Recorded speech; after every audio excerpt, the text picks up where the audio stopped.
Well, thanks for joining us here at the lakes. It's a beautiful day in Waupaca. I'm Pastor Dean. I'm Pastor Aimee.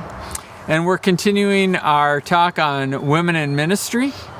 And today we're going to start by looking at Genesis chapter 3, yeah? Yeah, why are we even talking about Genesis chapter 3?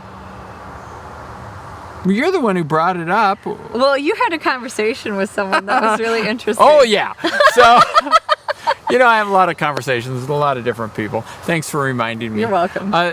So we were talking about women in ministry, and the person brought up as justification as to why women are only there to complement men, and not, and that women cannot be in positions of teaching or having authority.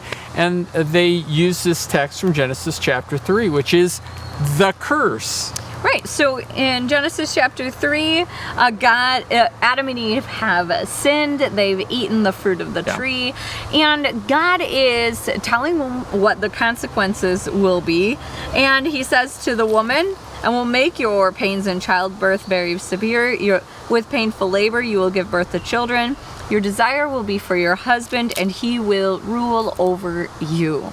So apparently, then, it is God's desire that you have pains in childbirth, and that your husband is supposed to rule over you. Well, it is then also must be God's desire, if we're taking that line of thinking, that the ground will produce thorns and thistles, so don't weed your garden. And don't use Roundup. Well, and you might not want to use Roundup. But anyway. Well, right, I think the point is here. It's illogical. That this is the curse, right? This is the consequences of sin. This is not God's intention for humanity. It is not God's will for you. The curse is not God's will. No, this is the consequence of sin and the fruit of sin in humanity. We see the falling apart of creation, the destruction of what God made. And, honestly, the rest of history, we've been working against this curse.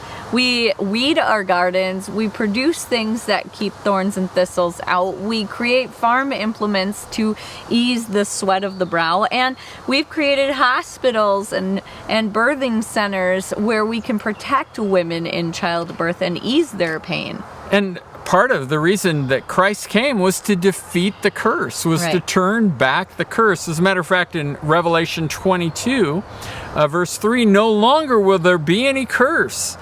The throne of God and the Lamb will be on the city, and his servants will serve him." And so you don't want to use the curse as a justification for the subordination of women.